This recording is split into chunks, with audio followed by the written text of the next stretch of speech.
കാരണം രക്തത്തിൽ ഗ്ലൂക്കോസിന്റെ അളവ് വർദ്ധിച്ചുകൊണ്ടേയിരിക്കുന്നു. അപ്പം ഗ്ലൂക്കോസിനെ കളയണം അല്ലെ? അപ്പൊ അത് കിഡ്നിയാണ് നമ്മളുടെ മാലിന്യങ്ങളെ, ശരീരത്തിന് ആവശ്യമല്ലാത്ത മാലിന്യങ്ങളെ, ആവശ്യമില്ലാത്ത അളവിലുള്ള വസ്തുക്കളെ പുറത്തേക്ക് കളയുന്നത്. അപ്പൊ എങ്ങനെയെങ്കിലും കളയണം അല്ലെ? അപ്പൊ അതിനാണ് യൂറിന്റെ അളവ് ഇങ്ങനെ കൂട്ടിക്കൊണ്ടേയിരിക്കുന്നത്. അപ്പം യൂറിൻ ഇങ്ങനെ നമ്മളുടെ ശരീരത്തിൽ നിന്ന് ജലാംശം ഇങ്ങനെ നഷ്ടപ്പെട്ടുകൊണ്ടേ ഇരിക്കുമ്പോഴത്തേക്കും ബ്രെയിന് പിന്നെയും സിഗ്നൽ കൊടുക്കും. എവിടത്തേക്ക്?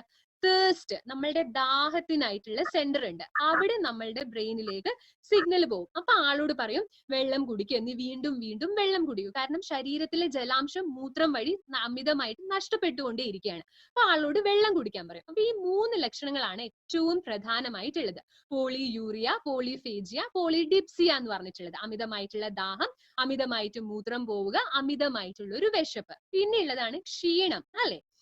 എപ്പോഴും ക്ഷീണമുള്ള ഒരു അവസ്ഥ. 4മത്തേതായിട്ടുള്ളതാണ് നമ്മൾക്ക് ഈ പ്രമേഹ രോഗികളിൽ ഉണ്ടാകുന്ന മുറിവ് വളരെ കാലതാമസം എടുത്തിട്ടാണ് അത് ഉണങ്ങുന്നത്, അത് ഹീലാവുന്നത്. അത് ഗാൻഗ്രീൻ, അതായത് പഴുത്ത് ചൊറിഞ്ഞ് പുഴുത്ത് ആയിട്ട് വരുന്ന അവസ്ഥ. അങ്ങനെയുള്ള ഒരു അവസ്ഥ കാല് മുറിച്ച് മാറ്റി കളയാനുള്ള ആ ഒരു അവസ്ഥയിലേക്ക് കൊണ്ടുപോകുന്നത്. നിങ്ങൾക്കറിയാം, ഇപ്പൊ സർജറി ഒക്കെ ചെയ്യുന്നതിന് മുൻപേ ഡോക്ടർ ചോദിക്കും പ്രമേഹ രോഗിയാണോ എന്നുള്ളത് ആദ്യം ചോദിക്കും. കാരണം എന്തെങ്കിലും തരത്തിലുള്ള മുറിവ് അവരിൽ ഉണ്ടായിട്ടുണ്ട് എങ്കിൽ അത് ഉണങ്ങാനായിട്ട് വളരെയധികം കാലതാമസമാണ് ഉണ്ടാകുന്നത്. എപ്പോഴും ഈ ഒരു പോയിന്റ് പറയുമ്പം എനിക്ക് എപ്പോഴും മനസ്സിൽ ഓർമ്മ വരുന്നത് ഒരു രോഗിയുടെ ഒരു കാര്യമാണ്. ആ ഒരു രോഗിക്ക് ഞങ്ങളുടെ ഹോസ്പിറ്റലിലേക്ക് എത്തുമ്പോഴത്തേക്കും ആ രോഗിയുടെ ഇടത്തെ കാലിന്റെ 2മത്തെ വിരല് മുറിച്ചു മാറ്റിയും വലത്തെ കാലിന്റെ ചെറുവിരല് മുറിച്ചു മാറ്റിയും അവസ്ഥയിലാണ് വരുന്നത്. അത് ഇടത്തെ കാലിൽ വലിയ ദ്വാരത്തിലൊരു മുറിവാണ്, വ്രണമാണ്, വളരെ ആഴത്തിലുള്ള ഒരു വ്രണവുമായിട്ടാണ് വരുന്നത്. അപ്പം ആൾക്ക് എന്താണ് സംഭവിച്ചത്, അയാളുടെ ഹിസ്റ്ററി എങ്ങനെയാണ് ഇത്തരത്തിൽ ആയത് എന്ന് ചോദിച്ചപ്പോൾ ഒരുപാട് വർഷങ്ങൾക്ക് മുന്നേ ആൾക്ക് പ്രമേഹം ഉണ്ടോ എന്ന് പോലും ആൾക്ക് അറിയില്ലായിരുന്നു. അപ്പം ഒരു ദിവസം ചെറിയ എന്തോ മുറിവ്, കർഷകനായിരുന്നു, ചെറിയ എന്തോ മുറിവ് ആളുടെ കാലിൽ പറ്റി, ആളത് ശ്രദ്ധിച്ചേയില്ല. അങ്ങനെ അത് പഴുത്ത് ഉണങ്ങി വന്നു. അങ്ങനെ ഡോക്ടറെ കാണിച്ചു, ഷുഗർ ടെസ്റ്റ് ചെയ്തു. അപ്പൊ പ്രമേഹ രോഗിയാണ് എന്ന് മനസ്സിലായി. ആ മുറിവ് ഇങ്ങനെ ഉണങ്ങാതെ ഗാൻഗ്രീനായി പഴുത്ത് ഉണങ്ങിക്കൊണ്ടേയിരുന്നു. അപ്പൊ അതാണ് ആ ചെറിയ 2മത്തെ വിരല് മുറിച്ചു മാറ്റുകയേ രക്ഷയുണ്ടായിരുന്നുള്ളൂ. ഇല്ലെങ്കിൽ ശരീരത്തിന്റെ മുകളിലേക്ക് അത് സ്പ്രെഡ് ചെയ്തുകൊണ്ടേ കയറിക്കൊണ്ടേയിരിക്കും. അതുകൊണ്ട് ആ വിരല് മുറിച്ചു കളയുക, ആംപ്യൂട്ടേഷൻ എന്ന് പറയും. മുറിച്ചു കളയുക എന്നുള്ളത് മാത്രമായിരുന്നു ആ ആളെ സംബന്ധിച്ചിടത്തോളമുള്ള ചികിത്സ എന്ന് പറയുന്നത്. അങ്ങനെ ആ 2മത്തെ വിരല് മുറിച്ചു മാറ്റി. ഏതാനും മാസങ്ങൾക്ക് ശേഷം അതേപോലെ ഒരു കാരണവുമില്ലാതെ ഇടത്തെ കാലിലും ഇതേപോലെ വലിയൊരു മുറിവ് വരികയാണ് ചെയ്യുന്നത്. അത് കാരണം പിന്നെയും മുറിവ് ഉണങ്ങാനൊക്കെ ഒരുപാട് മരുന്നൊക്കെ വെച്ച് കെട്ടി, പക്ഷെ ഒരു ഫലവും ഉണ്ടായില്ല. അങ്ങനെയാണ് ആളുടെ മറ്റേ കാലിന്റെ ചെറിയ വിരല് മുറിച്ചു മാറ്റുന്നത്. ഈ രോഗി നമ്മളെടുത്ത് വരുമ്പോഴത്തേക്കും 2 വിരലും മുറിച്ചു മാറ്റപ്പെടുകയും പിന്നീട് പുതിയൊരു വ്രണം, അതും വളരെ ആഴത്തിലുള്ളൊരു വ്രണവുമായിട്ടാണ് വരുന്നത്. എന്തുകൊണ്ടാണ് ഇങ്ങനെ ഒരു കാരണവും ഇല്ലാതെ വരുന്നത്? കാരണം ആൾക്ക് അത്രയധികം ദീർഘകാലങ്ങളായിട്ട് പ്രമേഹമുണ്ട്. ആ ആൾ അറിഞ്ഞു പോലുമില്ല ആൾക്ക് എപ്പോഴാണ് പ്രമേഹം വന്നത് എന്നുള്ളത്. പ്രമേഹത്തിന്റെ ലക്ഷണങ്ങളൊക്കെ പൊതുവെ അസിംറ്റമാറ്റിക്, പൊതുവെ ലക്ഷണങ്ങളൊന്നും ഇല്ലാതെയാണ്. പലർക്കും 35% ആൾക്കാർക്കും അറിയില്ല അവർക്ക് പ്രമേഹമുണ്ട്, അവർ പ്രമേഹ രോഗികളാണ് എന്ന്. അപ്പൊ ഇത്തരത്തിൽ അപ്പം ആ ഒരു വ്യക്തിയുടെ കാല്, മുട്ടിന്റെ അവിടെ വെച്ച് കാല് മുറിച്ചു മാറ്റണം എന്ന് പറഞ്ഞപ്പോഴാണ് അത് നമ്മളോട് ആരെങ്കിലും കാല് മുട്ടിന്റെ ഭാഗത്ത് വെച്ച് മുറിച്ചു മാറ്റണം എന്ന് പറഞ്ഞാൽ നമ്മൾ മാറ്റുവോ? ഇല്ല. നമ്മള് അതിന് പകരം വേറെ ഏതെങ്കിലും ശാസ്ത്രത്തിൽ വേറെ എന്തെങ്കിലും വഴിയുണ്ടോ എന്നുള്ളതാണ് നമ്മൾ അന്വേഷിക്കുക. അങ്ങനെയാണ് ആ വ്യക്തി ആയുർവേദത്തിലേക്ക് വരുന്നത്. അങ്ങനെ ആയുർവേദ മരുന്നുകൾ കൊണ്ട് അകത്തേക്കും പുറത്തേക്കും ഒക്കെ ആയിട്ട് ആ മുറിവ് വളരെ വേഗത്തിൽ 2 മാസത്തെ ട്രീറ്റ്മെന്റ്, തുടർച്ചയായിട്ടുള്ള ചികിത്സയിലൂടെ ആ മുറിവ് ഉണക്കുകയും അങ്ങനെ ആ കാല് മുറിച്ചു മാറ്റാൻ പറഞ്ഞ ആ വ്യക്തിയുടെ കാലിലെ മുറിവാണ് നമ്മൾ മാറ്റിക്കൊടുത്തിട്ടുള്ളത്. അപ്പൊ അത്രയധികം പ്രാധാന്യമാണ് ആയുർവേദത്തിന് ഉള്ളത്. അതേപോലെ തന്നെ പലതരത്തിലുള്ള സെക്ഷുവൽ പ്രോബ്ലംസ് ആണ് ഉണ്ടാകുന്നത്. വിശപ്പ്, ഇത് പറഞ്ഞതാണ്. അതുപോലെ തന്നെ കാഴ്ച ശക്തിയെയും അത് അമിതമായിട്ട് ബാധിക്കും. ഇനി രക്തത്തിന്റെ അളവ് ഗ്ലൂക്കോസിന്റെ അളവ് രക്തത്തിൽ വർദ്ധിക്കുമ്പോൾ അത് നെർവ്സിനെയൊക്കെയും ബാധിക്കും. അങ്ങനെ കൈകാലുകളിൽ തരിപ്പ് ഒക്കെ അനുഭവപ്പെടുകയും ഉണ്ടാകും. ന്റെ ഒക്കെ അളവ് വളരെയധികം കൂടും. ഇതുമൂലം എപ്പോഴും ടെൻഷൻ, സ്ട്രെസ് ഒക്കെ എപ്പോഴും കൂടിക്കൊണ്ടേയിരിക്കും. ഇനി പ്രമേഹം എന്ന് പറഞ്ഞിട്ടുണ്ടെങ്കിൽ അതിന്റെ കൂടെ തന്നെ ഒരു അമ്മ പെറ്റ മക്കളെ പോലെ വേറെയും രോഗങ്ങളുടെ സംഗമത്തോട് കൂടിയിട്ടാണ് വരുന്നത്. ഒരു പ്രമേഹ രോഗിയിൽ കാലക്രമേണ ഹൃദയ സംബന്ധമായിട്ടുള്ള രോഗങ്ങൾക്ക് വരാനുള്ള ചാൻസസ് കൂടുതലാണ്. ബ്ലഡ് പ്രഷർ കൂടാനുള്ള ചാൻസസ് കൂടുതലാണ്. സ്ട്രോക്ക് വരാനുള്ള ചാൻസസ്, നെർവ്സിനെ ബാധിക്കുന്ന രോഗങ്ങൾ വരാനുള്ള ചാൻസസ്, നമ്മളുടെ വൃക്കയും മൂത്രാശയവും ബാധിക്കുന്ന രോഗങ്ങൾ വരാനുള്ള ചാൻസസ്, മോണയ്ക്ക് വരുന്ന രോഗങ്ങളൊക്കെ വളരെയധികം കൂടുതലാണ്. പിന്നെ ഒരു അവസ്ഥയാണ്, കാലക്രമേണ ഉണ്ടാകുന്ന അവസ്ഥയാണ് ഡയബറ്റിക് റെറ്റിനോപ്പതി എന്ന് പറയുന്നത്. ഡയബറ്റിക് കാരണം നമ്മളുടെ റെറ്റിന, ഈ ഒരു ചിത്രത്തിൽ നോക്കിയാൽ അറിയാം, നമ്മളുടെ കണ്ണിന്റെ ബാക്കിലുള്ള കവറിംഗ് ആണ് റെറ്റിന എന്ന് പറയുന്നത്. നമ്മളുടെ ലൈറ്റിനെ സെൻസ് ചെയ്യുന്നതാണ് റെറ്റിന. അവിടെ വരുന്ന ഡാമേജ് ആണ് റെറ്റിനോപ്പതി. അതായത് നമ്മൾ പറഞ്ഞു ബ്ലഡിൽ ഗ്ലൂക്കോസിന്റെ അളവ് വർദ്ധിക്കുമ്പോഴത്തേക്കും റെറ്റിനയിലൊക്കെ ചെറിയ മൈന്യൂട്ട് ആയിട്ടുള്ള മൈക്രോ സർക്കുലേഷൻ ആണ് റെറ്റിനയിലൊക്കെ ഉള്ളത്. ഈ പ്രകാരം നടക്കുമ്പോഴത്തേക്കും റെറ്റിനയിലുള്ള ബ്ലഡ് വെസൽസ് പൊട്ടുകയാണ് ചെയ്യുന്നത്. അപ്പോഴത്തേക്കുമാണ് എന്ത് വരുന്നത്? Diabetic retinopathy, cataract, glaucoma. Glaucoma എന്ന് പറയുമ്പോൾ കണ്ണിലെ പ്രഷർ കൂടുക, അപ്പോഴും ബ്ലഡ് വെസൽസ് പൊട്ടുകയാണ് ചെയ്യുന്നത്. അങ്ങനെ കാഴ്ച ശക്തിയെ ബാധിക്കുന്ന രോഗമായിട്ട് വരാനും കാലക്രമേണ ഒരു പ്രമേഹ രോഗിയിൽ ചാൻസസ് വളരെയധികം കൂടുതലാണ്. മുറിവൊക്കെ ഉണങ്ങാനായിട്ടുള്ള ചാൻസസ് കൂടുതലാണ്. ഇനി പ്രഗ്നൻസിയിലാണ് വന്നിട്ടുള്ളതെങ്കിൽ ജനിക്കുന്ന കുട്ടിക്ക് പലതരത്തിലുള്ള പ്രശ്നങ്ങളും കോംപ്ലിക്കേഷൻസും, പ്രഗ്നൻസിയിൽ തന്നെ പല വിധത്തിലുള്ള കോംപ്ലിക്കേഷൻസും ഒക്കെ കണ്ടുവരുന്നുള്ളതാണ്. അതേപോലെ തന്നെ അൾഷിമേഴ്സ് രോഗങ്ങളും ഒക്കെ ഈ പ്രമേഹ രോഗിയിൽ കൂടുതലായിട്ടും കാലക്രമേണ കണ്ടുവരുന്നുണ്ട്. ഇനി നമ്മൾ ഒരു പ്രമേഹ രോഗിയിൽ ശ്രദ്ധിക്കേണ്ടതായിട്ടുള്ള 3 കാര്യങ്ങൾ, അത് നിങ്ങൾക്ക് ഓർക്കാൻ വേണ്ടിയിട്ട് എളുപ്പത്തിലാണ് ABC ഇട്ടിട്ടുള്ളത്. ഈ ABC ഒരു പ്രമേഹ രോഗിയിൽ എപ്പോഴും കൺട്രോൾഡ് ആയിരിക്കണം. A എന്ന് പറഞ്ഞിട്ടുണ്ടെങ്കിൽ A1C, അതായത് ഗ്ലൈക്കേറ്റഡ് ഹീമോഗ്ലോബിന്റെ അളവ് നോർമലിൽ ആയിരിക്കണം. B എന്ന് പറഞ്ഞാൽ ബ്ലഡ് പ്രഷർ, ആളുടെ ബ്ലഡ് പ്രഷർ നോർമൽ ആയിരിക്കണം. C കൊളസ്ട്രോൾ, ആളുടെ കൊളസ്ട്രോള് കൃത്യമായിരിക്കണം. ഈ ഡയബറ്റിക്സ് പ്രമേഹ രോഗികൾക്ക് ഭാവിയിൽ കൊളസ്ട്രോൾ വരാനുള്ള ചാൻസസ് കൂടുതലാണ്, ബ്ലഡ് പ്രഷർ വരാനുള്ള ചാൻസസ് കൂടുതലാണ്. അപ്പം ഇത് 3 നമ്മൾ എപ്പോഴും കൺട്രോളിൽ ആയിരിക്കണം. ഇനി ഈ പ്രമേഹത്തിന് നമ്മൾ ഇത്രയധികം പ്രാധാന്യം കൊടുക്കേണ്ടതായിട്ടുള്ള ആവശ്യമുണ്ടോ? അത് ചെറിയൊരു രോഗമല്ലേ ശരിക്കും? ആണോ? ഒരിക്കലുമല്ല. 10 ലക്ഷത്തിലധികം ആൾക്കാരാണ് പ്രമേഹത്തിന്റെ ഭാവിയിൽ ഉണ്ടാകുന്ന സങ്കീർണ ഫലങ്ങൾ കാരണം മരണത്തിൽ കീഴടങ്ങുന്നത്. ഒരു വർഷം 10 ലക്ഷം ആൾക്കാരാണ്. പറയുമ്പോൾ തന്നെ വലിയൊരു സംഖ്യയാണ് അല്ലെ? നിസാരം എന്ന് നമ്മൾ തള്ളിക്കളയുന്ന ഈ ഒരു പ്രമേഹത്തിന്റെ പാർശ്വഫലങ്ങൾ മൂലം മരണത്തിലേക്ക് കീഴടങ്ങുന്നത്. അതുകൊണ്ട് തന്നെ ലോക ആരോഗ്യ സംഘടന പറഞ്ഞിരിക്കുന്നത് 2030 രോഗങ്ങൾ, മരണ കാരണമാകുന്ന രോഗങ്ങളുടെ പട്ടികയിൽ 7ാമത്തെ സ്ഥാനമാണ് പ്രമേഹത്തിന് നൽകിയിട്ടുള്ളത്. മരണ കാരണമാകുന്ന രോഗങ്ങളുടെ പട്ടികയിൽ 7ാമത്തെ സ്ഥാനം എന്ന് പറഞ്ഞാൽ അത്രയധികം പ്രാധാന്യമാണ് പ്രമേഹത്തിന് ഉള്ളത്. ഇനി പ്രമേഹം നമ്മൾക്ക് എപ്രകാരത്തിലാണ് മനസ്സിലാക്കാൻ, തിരിച്ചറിയാൻ, കണ്ടുപിടിക്കാനായിട്ട് സാധിക്കുക? നമുക്ക് 3 വഴിയിൽ, ഒരുപാട് ടെസ്റ്റ് ഉണ്ട്. അതിലും ഏറ്റവും പ്രധാനമായിട്ട് വരുന്നത് 3 fasting blood sugar, post prandial PPBS, അതുപോലെ തന്നെ HbA1c എന്ന് പറയുന്ന ടെസ്റ്റ്. അതിൽ HbA1c അധികം ആരും കേട്ടിട്ടില്ലാത്ത ടെസ്റ്റ് ആണ്. നമ്മൾ എപ്പോഴും ഫാസ്റ്റിംഗിൽ എന്ന് വെച്ചിട്ടുണ്ടെങ്കിൽ ഭക്ഷണം കഴിക്കുന്നതിന് മുന്നേ, പോസ്റ്റ് പ്രാൻഡിയൽ എന്ന് പറഞ്ഞാൽ ഭക്ഷണം കഴിച്ചതിന് ശേഷം 2 മണിക്കൂറിന് ശേഷം രക്തത്തിലുള്ള ഷുഗറിന്റെ അളവ് നോക്കുന്നത്. ഇത് രണ്ടുമാണ് ആൾക്കാർക്ക് അറിയുന്നത്. ഗ്ലൈക്കേറ്റഡ് ഹീമോഗ്ലോബിൻ ടെസ്റ്റ്, അതായത് HbA1c ടെസ്റ്റിനെ പറ്റിയിട്ട് അധികം ആൾക്കാർക്കൊന്നും അറിയുന്നതല്ല. ഈ ക്ലാസ് വഴിയാണ് പലരും ഇതിനെ പറ്റിയിട്ട് കേട്ടിട്ടുള്ളത്. എന്താണ് അപ്പം ഈ ഗ്ലൈക്കേറ്റഡ് ഹീമോഗ്ലോബിൻ എന്ന് പറഞ്ഞിട്ടുണ്ടെങ്കിൽ? രക്തത്തിലുള്ള ഗ്ലൂക്കോസ്, അതാണ് ഗ്ലൈക്കേറ്റഡ് ഹീമോഗ്ലോബിൻ.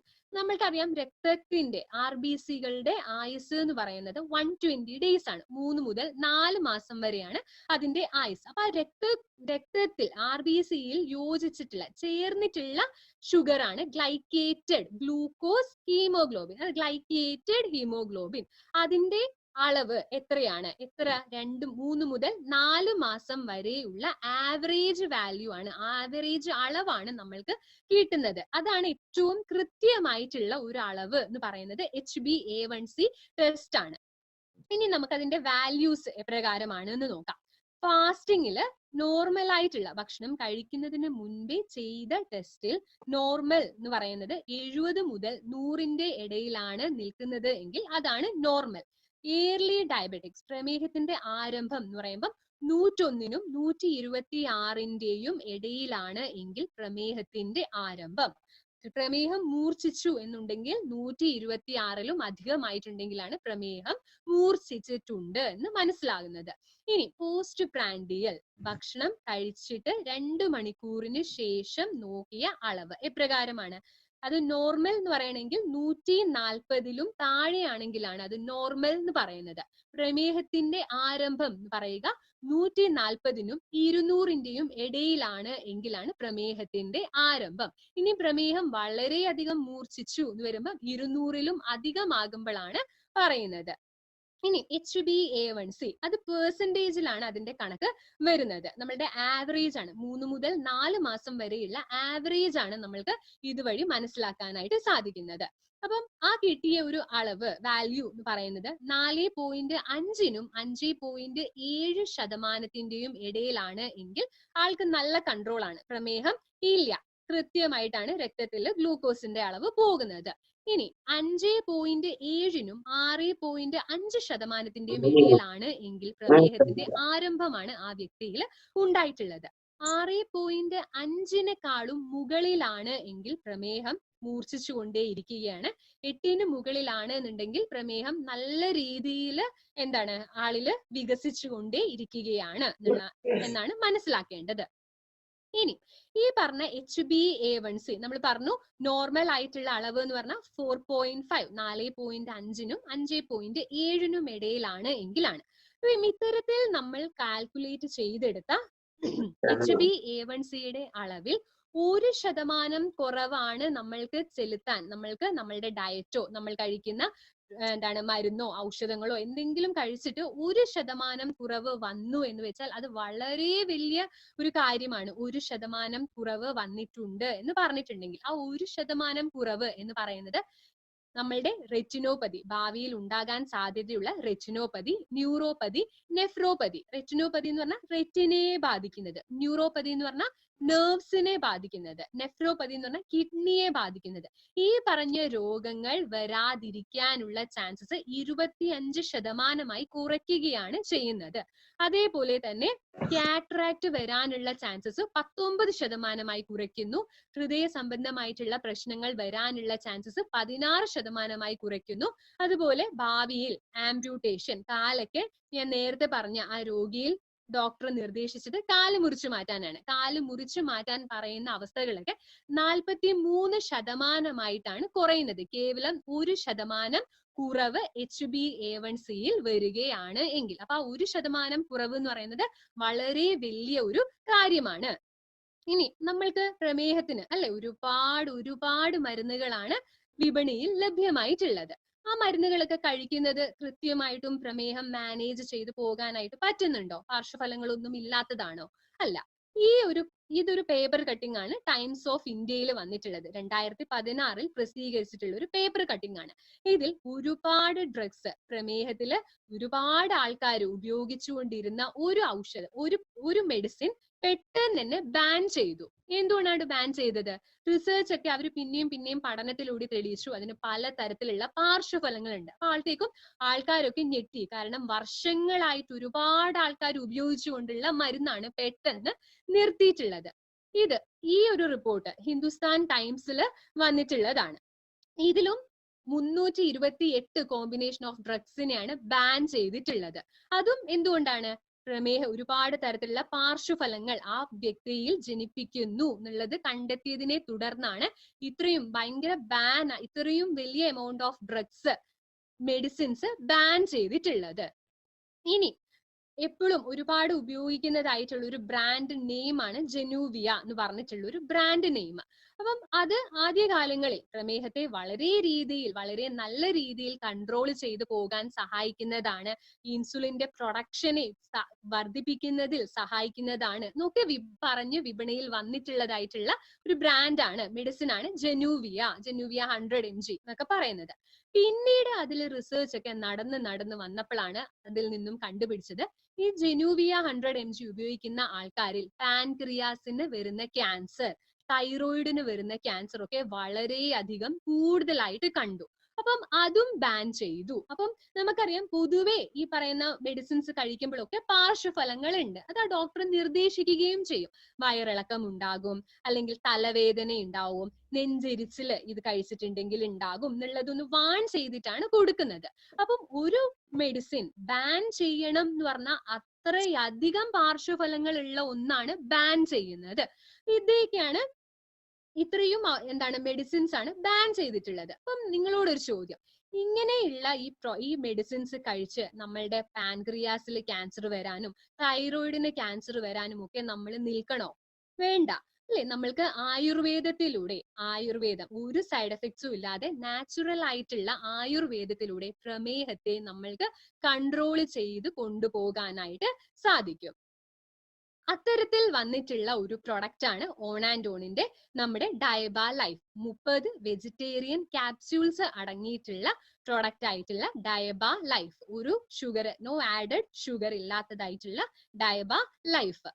അപ്പം ഇതെന്ന് വെച്ചിട്ടുണ്ടെങ്കിൽ റിസർച്ച് ബേസ്ഡ് ആയിട്ടുള്ള പല തരത്തിലുള്ള റിസർച്ചുകൾ റിസർച്ചിൽ പ്രൂവൺ ആയിട്ടുള്ള റിസൾട്ട് തന്ന ഒരുപാട് ഔഷധങ്ങളുടെ കോമ്പിനേഷൻ ആണ് നമ്മളുടെ ഈ പറഞ്ഞിട്ടുള്ള ഡയബ ലൈഫ് എന്ന് പറഞ്ഞിട്ടുണ്ടെങ്കിൽ, അതിൽ ആദ്യം തന്നെ എടുത്തു പറയേണ്ടത്, നിങ്ങൾക്കറിയാം ഈ ഒരു ചിത്രത്തിൽ തന്നെ കാണും വെളുത്തുള്ളിയാണ് ഉള്ളത് അല്ലെ? വെളുത്തുള്ളിയാണ് ഇതിൽ ഉപയോഗിച്ചിട്ടുള്ളത്. വെളുത്തുള്ളി അതേപോലെയാണോ? വെളുത്തുള്ളി തന്നെയാണോ ഇതിൽ ഉപയോഗിച്ചിട്ടുള്ളത്? അല്ല. 100% സ്റ്റെബിലൈസ്ഡ് ആയിട്ടുള്ള അലിസിൻ എന്ന് പറഞ്ഞിട്ടുള്ള പാറ്റന്റഡ് ആയിട്ടുള്ള പ്രോഡക്റ്റ് ആണ്. അലിസിൻ ആണ് 100% സ്റ്റെബിലൈസ്ഡ് ആയിട്ടുള്ള നിലനിൽപ്പുള്ളതായിട്ടുള്ള അലിസിൻ എന്ന് പറഞ്ഞിട്ടുള്ളതാണ് നമ്മളുടെ ഡയബ ലൈഫിൽ ഉപയോഗിച്ചിട്ടുള്ളത്. വെളുത്തുള്ളി എന്ന് പറയുമ്പോൾ പണ്ട് മുതലേ 3000 BC മുതലേ ആയുർവേദത്തിന്റെ ആരംഭ കാലഘട്ടത്തിൽ തന്നെ ലശൂനം എന്നാണ് ആയുർവേദത്തിൽ വെളുത്തുള്ളിയെ പറയുന്നത്. ലശൂനം, വെളുത്തുള്ളി ഉപയോഗിച്ചു കൊണ്ടേയിരുന്നിരുന്നു. വെളുത്തുള്ളിക്ക് anti cancerous, anti diabetic, anti microbial, anti bacterial immunity വർദ്ധിപ്പിക്കുന്നതിന് ഒക്കെയുള്ള കഴിവാണ് വെളുത്തുള്ളിക്ക് ഉള്ളത്. ഇതൊക്കെ പ്രാചീന കാലത്ത് ചൈനക്കാര് വളരെയധികം ഉപയോഗിച്ചിരുന്നു. എന്തിനു ഉപയോഗിച്ചിരുന്നു? അവരുടെ ആയുസ്സിൽ വർധനവ് ഉണ്ട് എന്ന് കരുതിയിട്ട്, ശരിക്കും ആയുസ്സിൽ വർധനവ് ഉണ്ടാകാറുണ്ട്. അപ്പം അങ്ങനെ ചൈനക്കാര് ആയുസ്സിന് വർധനവ് ഉണ്ടാകാൻ വേണ്ടിയിട്ട് വെളുത്തുള്ളി കഴിച്ചിരുന്നു. അതുപോലെ തന്നെ ഈജിപ്തിലുള്ള ആൾക്കാര്, നമുക്കറിയാം ഈജിപ്തില് മമ്മീസ്, പിരമിഡ്സ് ഒക്കെ നിങ്ങൾ കേട്ടിട്ടുണ്ടാവും അല്ലെ? അത്തരത്തിൽ മമ്മീസ്, പിരമിഡ്സ് ഒക്കെ ഉണ്ടാക്കാനായിട്ടുള്ള വർക്കേഴ്സ് വെളുത്തുള്ളിയാണ് കഴിച്ചിരുന്നത്. കാരണം ഒരുപാട് സ്ട്രെങ്ത്തും സ്റ്റാമിനയും ഒക്കെയാണ് ഈ ഒരു പിരമിഡ് ഉണ്ടാക്കുമ്പോൾ. അറിയാം, ചിത്രങ്ങളിലും വീഡിയോസിലും ഒക്കെ കണ്ടിട്ടുണ്ട്. അത്രയും ഹൈറ്റിൽ ഉള്ളതാണ് ഈ പിരമിഡ്സ്. അപ്പൊ അത് ഉണ്ടാക്കുക എന്ന് പറയുമ്പോൾ അത്രയും തൊഴിലാളികൾക്ക് എന്താണ്, ഒരുപാട് എനർജിയാണ് അവിടെ ലോസ് ആവുന്നത്. ഒരുപാട് സ്ട്രെങ്ത് വേണം, സ്റ്റാമിന വേണം. അപ്പൊ അന്ന് ആ മമ്മീസ്, പിരമിഡ്സ് ഉണ്ടാക്കാനായിട്ടുള്ള തൊഴിലാളികൾ കഴിച്ചിരുന്നതാണ് വെളുത്തുള്ളി എന്ന് പറയുന്നത്. അതുപോലെ തന്നെ റോമനിലെ ഡോക്ടർ അവരുടെ വാരിയേഴ്സിന്റെ അടുത്ത്, അതായത് പട്ടാളക്കാരോട്, അവരുടെ ഭടന്മാരോട് പറഞ്ഞതാണ് നിങ്ങൾ വെളുത്തുള്ളി കഴിക്കണം എന്നുള്ളത്. യുദ്ധത്തിന് പോകുന്നതിനേക്കാളും ഒക്കെ മുന്നേ വെളുത്തുള്ളി നിങ്ങളുടെ ഒരു ദിനചര്യയായിട്ട് വെളുത്തുള്ളി കഴിക്കണം എന്ന്. എന്തുകൊണ്ടാണ്? വെളുത്തുള്ളി ബ്ലഡിന്റെ, രക്തത്തിന്റെ അളവ് വർദ്ധിപ്പിക്കുന്നതിൽ വലിയ പങ്ക് വഹിക്കുന്നതാണ്. അതുപോലെ തന്നെ മുറിവൊക്കെ ഉണങ്ങാനായിട്ടും സഹായിക്കുന്നതാണ് വെളുത്തുള്ളി. അപ്പം എന്താണ്, യുദ്ധത്തിൽ സ്വാഭാവികമായിട്ടും എന്തുണ്ടാവും? മുറിവുണ്ടാവും. അതൊക്കെ വേഗത്തിൽ ഉണങ്ങണം അല്ലെ? എന്നിട്ടാണ് പിന്നെയും ആ ഭടന്മാർ തന്നെയാണ് പിന്നെയും യുദ്ധം ചെയ്യേണ്ടത് അല്ലെ? അപ്പൊ അതിനു വേണ്ടിയിട്ട് വെളുത്തുള്ളി കഴിക്കണം എന്ന് അന്നത്തെ റോമനിലെ ഏറ്റവും വലിയ ഡോക്ടർ ആയിട്ടുള്ള അദ്ദേഹം പറഞ്ഞിരുന്നു. ഇത്രയും കാലങ്ങൾക്ക് മുൻപേ തന്നെ ആൾക്കാർ വെളുത്തുള്ളിയുടെ ഗുണത്തെ പറ്റി മനസ്സിലാക്കിയിരുന്നു. അത് വളരെയധികം ഉപയോഗിച്ചും ഇരുന്നിരുന്നു. ഇനി നമ്മളുടെ ഈ ഒരു പ്രൊഡക്റ്റില്, വെളുത്തുള്ളിയിൽ നമ്മൾ ഇവിടെ ഉപയോഗിച്ചിട്ടുള്ളത് അലിസിൻ എന്ന് പറഞ്ഞിട്ടുള്ളതാണ്. അതായത് ഈ ഒരു വെളുത്തുള്ളിന്റെ ഈ ഒരു കഷ്ണം, ഈ ഒരു ഇതളില് നോക്കിയാൽ അറിയാം, ഒരു ഭാഗത്ത് അലിൻ എന്ന് പറഞ്ഞിട്ടുള്ള കമ്പണന്റും മറ്റേ ഭാഗത്ത് അലിനേസ് എന്ന് പറഞ്ഞിട്ടുള്ള ഒരു കമ്പണന്റുമാണ് ഉള്ളത്. ഇത് രണ്ടും നമ്മൾ ചവയ്ക്കുകയോ ക്രഷ് ചെയ്യുകയോ നമ്മൾ ഇടിച്ചിട്ട് പേസ്റ്റ് ആക്കുമ്പോഴോ ഒക്കെയാണ് ഇത് രണ്ടും കൂടി മിക്സ് ചെയ്തിട്ട് റിയാക്ഷൻ നടന്നിട്ടാണ് അലിസിൻ എന്ന് പറഞ്ഞിട്ടുള്ള ഒരു കമ്പണന്റ് ആയിട്ട് മാറുന്നത്. അലിനും അലിനേസും കൂടി ചേരുമ്പോഴാണ് അലിസിൻ എന്ന് പറഞ്ഞിട്ടുള്ളതായിട്ട് മാറുന്നത്. അപ്പം ഈ അലിസിന്റെ ഗുണം എന്താണ്? ഇത് നമ്മളുടെ രക്തക്കുഴലുകളെ റിലാക്സ് ചെയ്യുകയും അതുവഴി രക്തത്തിന്റെ അളവ് വർദ്ധിപ്പിക്കുകയുമാണ് ചെയ്യുന്നത്. അതുവഴി എന്താണ് ലക്ഷ്യമിടുന്നത്? ഹൃദയ സംബന്ധമായിട്ടുള്ള രോഗങ്ങളിൽ വളരെയധികം കുറവാണ് ഇങ്ങനെ ഈ രക്തം അല്ലെ ഒരു ഭാഗത്തേക്കുള്ള രക്തത്തിന്റെ അളവ് കൂടുമ്പോൾ നടക്കുന്നത്. ഹൃദയ സംബന്ധമായിട്ടുള്ള രോഗങ്ങളിലൊക്കെ വളരെയധികം കുറവാണ് ഉണ്ടാകുന്നത്. ഇനി നമ്മൾ എന്നും കരുതി നമ്മൾ ഫ്രിഡ്ജിലൊക്കെ വെളുത്തുള്ളി ഇത്രയധികം ഗുണങ്ങളാണല്ലോ വെളുത്തുള്ളിയിൽ ഉള്ളത്, എന്നാ ശരി നമുക്ക് എന്താണ് കുറെ വെളുത്തുള്ളി എടുത്ത് പേസ്റ്റ് ആക്കി ഫ്രിഡ്ജിൽ വെച്ച് എല്ലാ ദിവസവും ഒരു സ്പൂൺ വീതം കഴിച്ചാൽ ഈ പറയുന്ന ഗുണങ്ങൾ കിട്ടുമോ? ഒരിക്കലുമില്ല. ഈ അലിസിൻ എന്ന് പറയുന്നത് ഹൈലി അൺസ്റ്റേബിൾ ആണ്. അതായത് നമ്മൾ കഴിച്ച് 1 മണിക്കൂറിനകം തന്നെ വയറ്റിൽ ചെന്ന് പല പല കോമ്പൗണ്ട് ആയിട്ട് അത് മാറുകയാണ് ചെയ്യുന്നത്. അപ്പം നമ്മൾ ഉദ്ദേശിച്ച കർമ്മം ചെയ്യുന്നതിന് മുൻപേ തന്നെ അത് വേറൊരു ഫോമിലേക്ക് കൺവേർട്ട് ആവുകയാണ് ചെയ്യുന്നത്. അതുകൊണ്ട് തന്നെ ഇപ്പൊ ഫ്രഷ് ആയിട്ടുള്ള ഒരു വെളുത്തുള്ളി കഴിക്കുകയാണെങ്കിൽ പോലും നമ്മൾ ഉദ്ദേശിച്ച ഗുണം കിട്ടണം എന്ന് ഇല്ല. കാരണം അത്രയും അൺസ്റ്റേബിൾ ആയിട്ടുള്ളതാണ് ഈ പറഞ്ഞിട്ടുള്ള അലിസിൻ എന്ന് പറയുന്നത്. അതേപോലെ തന്നെ എല്ലാവർക്കും വെളുത്തുള്ളി ഇഷ്ടമാണോ? അല്ല, വെളുത്തുള്ളിയുടെ ടേസ്റ്റ് അല്ലെ കുറച്ച് പ്രശ്നമുള്ളതാണ് വെളുത്തുള്ളിയുടെ ടേസ്റ്റ്. അതുപോലെ തന്നെ നമ്മളുടെ ഞാൻ നേരത്തെ പറഞ്ഞിരുന്നു ആമാശയത്തിൽ നമ്മളുടെ വയറ്റിൽ ആസിഡ് ഉണ്ട്. ആ ആസിഡുമായിട്ട് അത് റിയാക്ട് ചെയ്യുമ്പോഴത്തേക്കും അത് നശിപ്പിക്കപ്പെടുകയാണ് ചെയ്യുന്നത്. നമ്മളുടെ ബോഡിയിലെ pH-ഉം അതിനെ അഫക്ട് ചെയ്യുന്നുണ്ട്. ഇതൊക്കെയാണ് നമ്മൾ ഈ വെളുത്തുള്ളി ആസ് നമ്മൾ കഴിക്കുകയാണെങ്കിൽ, പച്ച വെളുത്തുള്ളി കഴിക്കുകയാണെങ്കിൽ നടക്കുന്നത്. ഇതിനൊക്കെ പരിഹാരമായിട്ടാണ് നമ്മുടെ ഈ ഒരു പ്രൊഡക്റ്റിൽ എന്താണ് ഉപയോഗിച്ചിട്ടുള്ളത്? 100% സ്റ്റെബിലൈസ്ഡ് ആയിട്ടുള്ള അലിസിൻ ആണ്. സ്റ്റേബിൾ ആയിട്ടുള്ളതാണ്. നമ്മൾ കഴിച്ചതിന് ശേഷം പറഞ്ഞു അൺസ്റ്റേബിൾ ആണ്, പല വിധത്തിലായിട്ട് മാറുന്നു എന്ന് പറഞ്ഞു. അപ്പൊ അത്തരത്തിൽ ഒന്നും സംഭവിക്കാതിരിക്കാൻ വേണ്ടി പേറ്റന്റഡ് ആയിട്ടുള്ള ഒരു പ്രൊഡക്റ്റ് ആണ് നമ്മൾ ഇതിൽ ഉപയോഗിച്ചിട്ടുള്ളത്. അതായത് 100% സ്റ്റെബിലൈസ്ഡ് ആയിട്ടുള്ള അലിസിൻ ഉപയോഗിച്ചിട്ടുള്ളത്. അതുകൂടാതെ ഇതിൽ ഉപയോഗിച്ചിട്ടുള്ളതാണ് കറുവപ്പട്ട, അടയ്ക്ക, നീം, വേപ്പ്, ചക്കരക്കൊല്ലി, അതുപോലെ തന്നെ കൈപ്പക്ക. ഓരോന്നിൻ്റെതും നോക്കാം ആദ്യം. അതുകൊണ്ട് തന്നെ ഈ അലിസിൻ, ഈ ഒരു സ്റ്റെബിലൈസ്ഡ് ആയിട്ടുള്ള ഒരു അലിസിൻ ഉപയോഗിച്ചത് കൊണ്ട് തന്നെ എന്താണ് ടൈപ്പ് 1 പ്രമേഹത്തിനും ടൈപ്പ് 2 പ്രമേഹത്തിനും അതിന് കൃത്യമായിട്ട് അതിന്റെ കർത്തവ്യം അത് കുറച്ചു കൊണ്ടുവരാൻ, അത് കൺട്രോൾ ചെയ്യാനായിട്ട് സഹായിക്കുന്ന ഒന്നാണ് അലിസിൻ. HbA1c അളവ് കൃത്യമാക്കി അല്ലെങ്കിൽ കൺട്രോൾ ചെയ്ത് കൊണ്ടുപോകുന്നതിൽ സഹായിക്കുന്നതാണ് ഈ പറഞ്ഞിട്ടുള്ള അലിസിൻ എന്ന് പറയുന്നത്. ഇനി അടുത്തതായിട്ട് നോക്കുകയാണെങ്കിൽ കറുവപ്പട്ട എന്ന് പറയുന്നത് അത് നമ്മുടെ ഇൻസുലിന്റെ സെൻസിറ്റിവിറ്റി, ഞാൻ പറഞ്ഞിരുന്നു രണ്ടാമത്തെ പ്രമേഹത്തിൽ ഇൻസുലിൻ റെസിസ്റ്റൻസ് ആണ്. ഇൻസുലിന് കൃത്യമായിട്ട് കർത്തവ്യം അതിന്റെ കർമ്മം ചെയ്യാനായിട്ട് പറ്റുന്നില്ല. അപ്പം ഈ കറുവപ്പട്ട എന്ന് പറഞ്ഞിട്ടുണ്ടെങ്കിൽ അതിന്റെ ഏറ്റവും വലിയൊരു കർമ്മം എന്ന് പറഞ്ഞാൽ അത് ഇൻസുലിന്റെ പ്രവർത്തനം കൃത്യമാക്കി നടത്തി കൊണ്ടുപോകാൻ സഹായിക്കുന്ന ഒന്നാണ് ഈ പറഞ്ഞിട്ടുള്ള കറുവപ്പട്ട. പല വിധത്തിലുള്ള എക്സ്പെരിമെന്റ്സ് ചെയ്ത് പ്രൂവൺ ആയിട്ടുള്ള കാര്യമാണ്. ഷുഗർ ലെവല് വളരെയധികം കുറഞ്ഞിട്ടുണ്ട്, ട്രൈഗ്ലിസറൈഡ്സിന്റെ അളവ് കുറഞ്ഞിട്ടുണ്ട്, അതുപോലെ തന്നെ ചീത്ത കൊളസ്ട്രോളിന്റെ അളവ് 27% വരെ കുറവാണ് ഇത് ഉപയോഗിച്ചതിന് ശേഷം കണ്ടിട്ടുള്ളത്.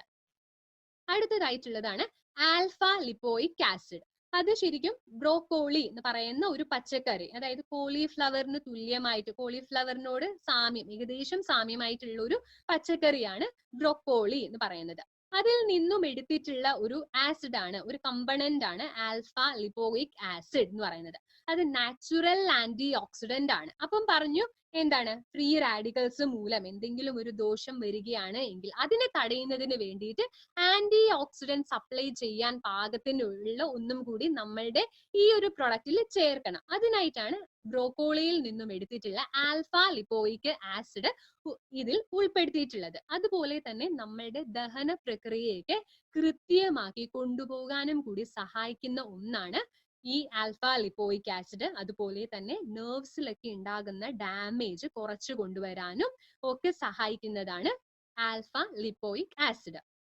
അടുത്തതാണ് സ്പൈനേഷ്യ ഒലിക്രേസിയ എന്ന് പറയുന്നത്. അത് ശീമക്കീര, പാലക്ക് എന്നൊക്കെ പറയും. ഒരു തരത്തിലുള്ള ഒരു ചീരയാണ് പാലക്ക് എന്നൊക്കെ പറയുന്നതാണ്. ഇതിൽ നിന്നും എടുത്തിട്ടുള്ളതാണ് ക്രോമിയം പിക്കോലേറ്റ് ആണ് ഇതിൽ അടങ്ങിയിട്ടുള്ളത്. എന്തിനാണ് ക്രോമിയം പിക്കോലേറ്റിന്റെ ആവശ്യം? അതായത് പല സാഹചര്യങ്ങളിലും പല പേഷ്യൻസിലും കണ്ടിട്ടുള്ളതാണ് ക്രോമിയത്തിന്റെ അളവിലുള്ള കുറവിൽ അല്ലെ, ക്രോമിയത്തിന്റെ ഡെഫിഷ്യൻസിയിൽ, ക്രോമിയത്തിന്റെ അഭാവത്തിൽ നമ്മളുടെ ശരീരത്തിൽ ഗ്ലൂക്കോസിനെ കൃത്യമായിട്ടുള്ള രീതിയിൽ ഉപയോഗിക്കാനായിട്ട് പറ്റാതെ വരുന്നുണ്ട്. അപ്പൊ അത്തരത്തിലുള്ള ഒരു അഭാവത്തിൽ വരുന്ന ഒരു പ്രമേഹത്തിൽ എന്ത് ഉപയോഗിക്കാം? നമ്മൾക്ക് ക്രോമിയം ഒരുപാട് അടങ്ങിയിട്ടുള്ള സ്പൈനേഷ്യ ഒലിക്രേസിയ എന്ന് പറയുന്ന ഇതിന്റെ ഉപയോഗം അവിടെയാണ് പ്രയോജനപ്പെടുന്നത്. അടുത്തതായിട്ടുള്ളതാണ് ചക്കരക്കൊല്ലി. ചക്കരക്കൊല്ലി എന്ന് പറയുമ്പോൾ പേര് പോലെ തന്നെ ചക്കരക്കൊല്ലി, ചക്കരയെ കൊല്ലുന്നത് എന്ന് പറയുമ്പോൾ അല്ലെ, ഇപ്പൊ ഷുഗറിനെ കൊല്ലുന്നത് എന്ന് പറയുമ്പോൾ അതില് ജിംനിമിക് ആസിഡ് ആണ് ഇതില് ഉള്ളത്. ഇപ്പൊ ഒരുപാട് സ്റ്റഡീസ് നടന്നിട്ടുണ്ട്. പ്രമേഹത്തില് വളരെ എഫക്റ്റീവ് ആയിട്ട് ഇത് ഉപയോഗിക്കാം എന്നുള്ള പഠനവും തെളിയിച്ചിട്ടുണ്ട്. അടുത്തതാണ് വേപ്പ്. വേപ്പ് നമുക്കറിയാം നമ്മളുടെ കൽപ്പവൃക്ഷമാണ്. വേപ്പിന്റെ എല്ലാ പാർട്സും ഉപയോഗം, മെഡിസിനൽ വാല്യൂ ഉള്ളതാണ്. എല്ലാ ഇലയായിക്കോട്ടെ അല്ലെ, എല്ലാ തണ്ടായിക്കോട്ടെ, വളരെയധികം ഉപയോഗം, വളരെയധികം ഔഷധ മൂല്യമുള്ള ഒരു ഔഷധമാണ് വേപ്പ് എന്ന് പറയുന്നത്. അത് ആന്റി സ്ട്രെസ് ആണ്. സ്ട്രെസ്സിനെതിരെ പ്രവർത്തിക്കുന്ന ഗുണമുണ്ട്. ഷുഗറിന്റെ ലെവൽ, രക്തത്തിലെ ഷുഗറിന്റെ ലെവലിനെ കുറയ്ക്കാനായിട്ടുള്ള കഴിവുണ്ട്. നമ്മളുടെ കരളിനെ പ്രൊട്ടക്ട് ചെയ്യുന്നതാണ്. പാൻക്രിയാസിന്റെ കർമ്മത്തെ കുറച്ചുകൂടി ബൂസ്റ്റപ്പ് ചെയ്യുന്നതാണ്. അതേപോലെ തന്നെ ആന്റി മൈക്രോബിയൽ ഫങ്ഷൻസ് ഉണ്ട്. അതുപോലെ തന്നെ നമ്മുടെ രോഗപ്രതിരോധ ശേഷി വർദ്ധിപ്പിക്കാനും കൂടി സഹായിക്കുന്നതാണ് വേപ്പ് എന്ന് പറഞ്ഞത്. ഒരുപാട് സ്റ്റഡീസ് നടന്നിട്ടുണ്ട്. ആ സ്റ്റഡീസിൽ നിന്നും കണ്ടെത്തിയിട്ടുള്ളതാണ്. ഇതിന് വളരെ കൃത്യമായിട്ട്, വളരെ നല്ല രീതിയിൽ, വളരെ ഫലപ്രദമായിട്ടുള്ള രീതിയിൽ ഇൻസുലിന്റെയും അതേപോലെ തന്നെ കൊളസ്ട്രോളിനെയും, രക്തത്തിലുള്ള കൊളസ്ട്രോളിനെയും അതുപോലെ തന്നെ ഷുഗറിനെയും കുറയ്ക്കാനായിട്ട് നീമിന് കഴിഞ്ഞിട്ടുണ്ട് എന്നുള്ളത്.